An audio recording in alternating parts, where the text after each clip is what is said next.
Selamat pagi Ibu, selamat datang. Saya Dr. Sheryl, dokter yang sedang bertugas pada hari ini. Ya, jadi sebelum mengadakan tanya jawab Ibu, saya mau mengumpulkan data dulu ya Ibu. Jadi Ibu atas nama siapa? Ibu Dina, Umurnya Ibu? 21 tahun, Oke Ibu, pekerjaannya Ibu? masih mahasiswa Oke. Nah Ibu tinggal di mana Ibu? di Pengaliman. Oke Ibu. Jadi ada yang bisa saya bantu Ibu? Eh, Berat badan saya turun dok, secara drastis akhir-akhir Oke. ini. Sudah berapa lama Ibu? 2 bulan, Sudah 2 bulan ya Bu. Berapa kilo Ibu yang sudah turun? sekitar 6 kilo. Oke Ibu. Bagaimana dengan nafsu makannya Ibu? Semakin meningkat. Oke.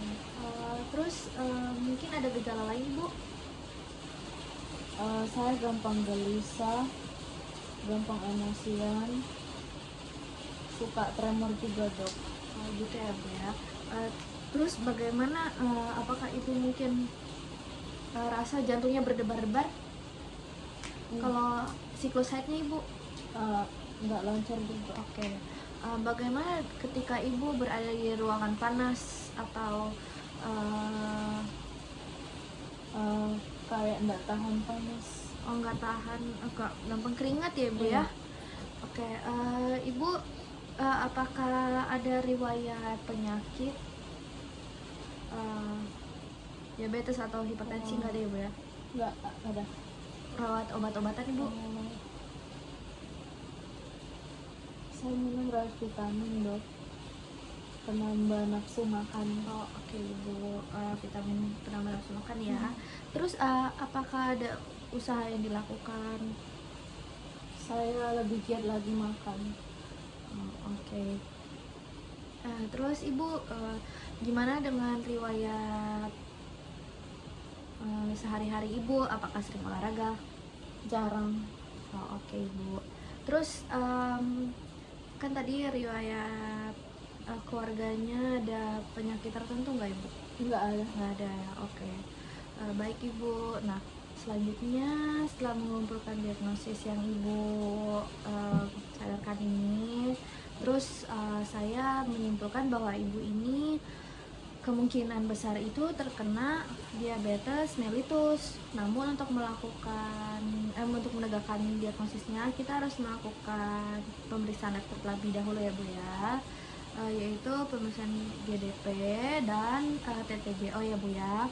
Nah, nanti akan saya arahkan ke lab. Nah, sebelumnya ini Ibu, saya akan memberitahu Ibu tentang 5 pilar, di mana 5 pilar ini biasanya dilakukan, ini yang harus dilakukan untuk terhindar dari diabetes. Nah, yang pertama itu jadi 5 pilar tersebut itu yang pertama adalah pengertian DM. Jadi akan saya edukasikan ke Ibu.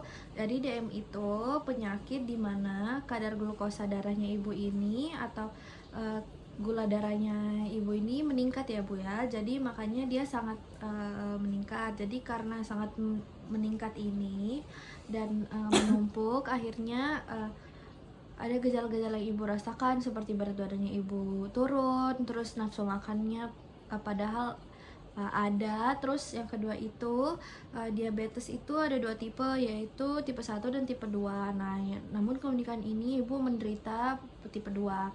Nah, tipe 1 itu Ibu biasa tuh dari kecil sudah menderita.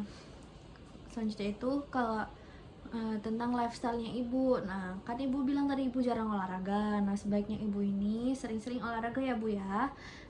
Jadi kalau bisa tuh aerobik tiap kali seminggu, masing-masing 30 menit. Nah, mungkin bisa kayak senam atau lari atau jogging ataupun berenang ya Bu ya.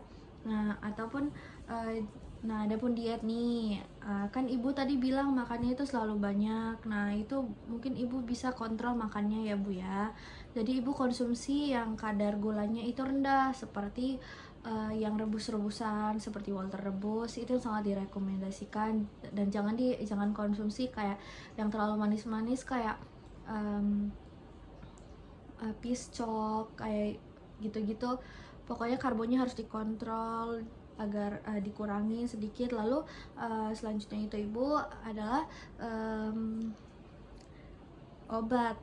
obat-obatan. Nah ini yang jadi ibu nanti akan saya berikan obat diabetes. Kalau misalkan ibu terdiagnosis DM, ada obatnya itu namanya metformin. Nah metformin ini ibu minum 2 kali sehari, dimana maksimal itu 1 tablet ya bu ya. Jadi nanti akan saya resepkan, lalu ibu bisa ambil ke apotik. Namun ada juga resep yang akan saya metformin ini bisa menyebabkan mual-mual ibu ya, terus bisa nafsu makannya juga bisa berkurang gitu atau berubah.